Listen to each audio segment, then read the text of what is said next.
Colts coming in to visit the Jaguars, and they had a 3-0 lead until Travis Etienne, the left side of the field, for a 56-yard touchdown to put the Jags in front. Later on, Colts rookie quarterback Babatunde St. Roma is picked off by Darius Williams, who returns it into the red zone. Poor channel member quarterback, and Christian Kirk grabs the slant pass right from Trevor Lawrence to extend the lead 14-3. Colts driving, but on 3rd and goal from the 16, it's Marcus Peters picking off St. Roma this time, and he could go all the way to the house untouched like that dirty room of yours your mom's been begging you to clean for a pick six, and it was looking bad to be a Colts fan. But the Colts did go on a nice drive, capped with a pass to Taj Gresham for a touchdown. And this poor throw from T-Law is intercepted by Julian Love and Howes to make it a 3-point ball game. Before the half, Lawrence threads the needle and finds Evan Ingram, who does some big boy work for the tutty to extend the lead back out to 10. Coming out of the break, second half kickoff, it's Alex O'Neal taking it right side with no one even close to stopping him, and he is off to the races for 6. But the Colts, more specifically Jonathan Taylor, put together a nice response with this monster run from 47 yards out for an Indianapolis touchdown. Next drive, Lawrence drops one right into Etienne's hands into enemy territory, but then he gets beat by Julian Love across the middle for his second interception of the day. Colts do nothing, and the Jags are driving, and Evan Ingram is open, but he doesn't fight off Julian Love. 3 picks for Love. Babatunde leads Indy out of deep in their own territory, and he hits a wide open pass to Michael Pittman Jr. for a huge gainer pushed out at the 2. They'd settle for 3 points. Jags go right back downfield, and T-Law finishes with a 7-yard touchdown to Christian Kirk. 3rd and 21 in dangerous territory, and it's John Franklin Myers bringing down Babatunde for a safety. That led to 3 more points, and Babatunde throws another INT to Marcus Peters, leading to 3 more. 49-27, and Babatunde finds Michael Pittman Jr. for a late Colts tutty, but Travis Etienne runs up the score with a touchdown of his own to send the Colts back to Indy with a 56-33 loss. Etienne went for 248 yards and 2 tutties on the ground. Jaguars pay a visit to Matthew Stafford and the LA Rams, and they got going early with this play fake from Stafford to Van Jefferson for the 24-yard touchdown. Christian Kirk was earning his money early on with a dangerous dolphin dive for a tying score from Trevor Lawrence. Later in the first, Rams up 10-7, but it's Marcus Peters o'clock for a house call, and the Jaguars lead. Next drive, 3rd and 9 for LA, and it's Allen Robinson down the left side of the field, which led to a short yardage strike from Stafford to Cooper Kupp. Next Rams possession, Kupp gets wide open and takes it down to the Jags 16. Rams later from the 1, Stafford's picked again. Foyesade Oloakin prevents points. Before the half, it's Stafford to Tyler Higbee to extend the Rams lead to 10. The Jags weren't done as Christian Kirk gets his second touchdown catch from Trevor Lawrence on the day, and the Jags cut it to 3 at the half. Travis Etienne takes a handoff and bowls the Rams defense over en route to the leading tutty to start the second half. And then Matthew Stafford is intercepted by Tyson Campbell on his first throw of the second half for another pick 6, and the Jags were suddenly up 11. Then, with the Rams driving again, Stafford is debated again. Terrell Burgess is in on the pick fest, and Lawrence finishes a long drive into the 4th quarter with a short strike to backup tight end Drew Sample. Touchdown scores were then traded back and forth throughout the 4th quarter, but it's the Jaguars who maintain the lead and came away victorious in Los Angeles by a score of 50. 52-38. Trevor Lawrence with a rare 3-touchdown, 0-interception performance. That performance won Lawrence Offensive Player of the Week in the AFC, and Tyson Campbell's 12-tackle and interception for a touchdown got him Defensive Player of the Week in the AFC. Jags go down to the Bayou to Who Dat Nation, and they grab an early lead on Nolans with this run by Travis Etienne sneaking into the end zone. Alvin Kamara evens the score with this red zone touchdown run, and then Saints' drive later is ended by a Jameis pick to Andre Sisco. And that drive was capped off by a Travis Etienne slithery touchdown run. Late third quarter, 17-16 Jags, and Tyson Campbell gets the best of Jameis Winston, preventing any scores. But later on, start of the fourth, they get the tutty anyway with Xander Horvath, a little fullback love. 2-point was good, and on the next drive, it's Lawrence getting pressured and throwing right into the arms of Marshawn Lattimore, leading to Jameis threading a tight one to CJ Uzomah in the end zone for a 2-score Who Dat lead. First pass of the next drive is thrown by Trevor Lawrence, and it's intercepted, this time by the Honey Badger Tyrann Mathieu. Sean Branch then takes a handoff and shimmy shakes his way across the plane to put Nolans up 21 points. A garbage time score to Alex O'Neal might soften the blow for some, but not for head coach FG, who slammed his clipboard in the 38-24 loss. Tyrann Mathieu had a couple of picks in the game. Marcus May joined as well. Safeties were killing it for the Saints. Jaguars hosting Pat Mahomes of the Kansas City Chiefs, and KC had a drive going until Mahomes tries to do too much on 3rd and 14, and it ends up with Marcus Peters for an INT.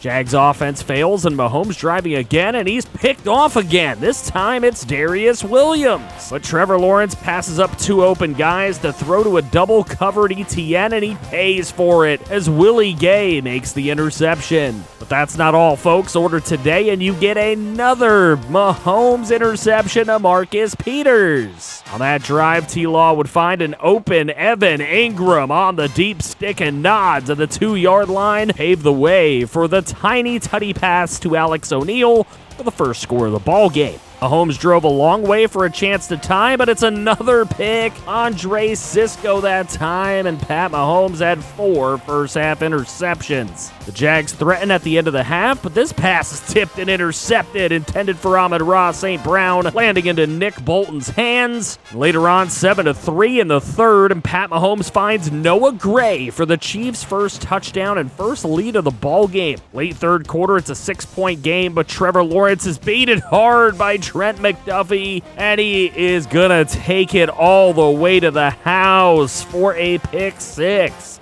Next drive, 3rd and 9, and McDuffie strikes again, covering Amon-Ra St. Brown like a blanket, and Edwards-Helaire takes advantage, scoring an easy short yardage touchdown. The Jags' answer for that one was a good drive that ends with another interception and a great return.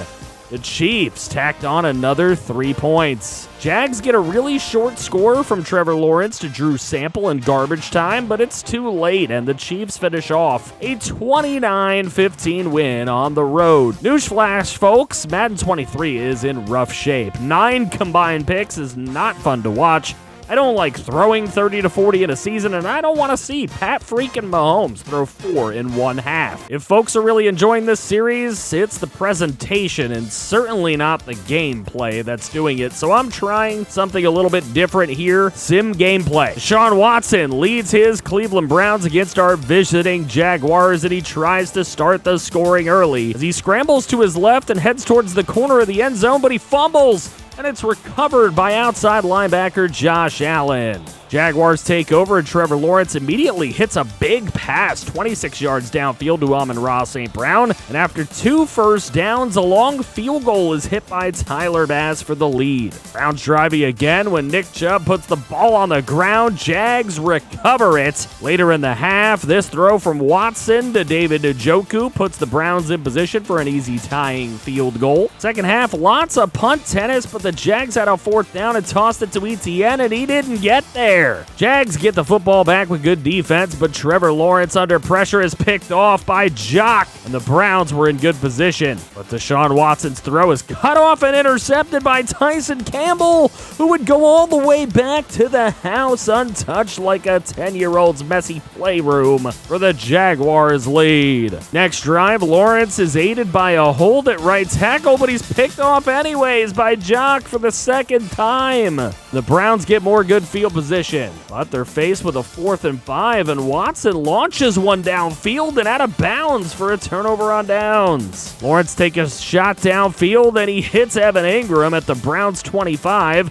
setting up a wonderful run by Travis Etienne to make it a 9-point lead, which would hold the rest of the way for a Jags 17-6 win on the road in a very defensive game. All defensive players on this graphic as stars of the game. After changing some sliders, we're going to try hands-on gameplay one more time in a game hosting the Bucs on Sunday Night Football with their new quarterback, Akura Koala, the rookie. First drive led to a field goal attempt, and it was blocked by Gregory Jr., but the ensuing Jaguars drive yields a big 3rd and long, and Lawrence is picked by Whitfield, leading to a red zone appearance for the Bucs, and Koala is intercepted by Darius Williams. But there were no points, and a play action later by Koala and a big throw downfield to Mike Evans for a first down at the 21 leads to a Bucs field goal. Next drive, it's Lawrence again, trying to put on a Brett Favre impression, fitting it into tight windows, and he fails as Antoine Winfield Jr. takes the cookies. But Koala sent it right back with this pick to Gregory Jr., who's having a wonderful game. Then it's Trevor Lawrence launching one into the end zone for Alex O'Neal, and he hauls it in for the score.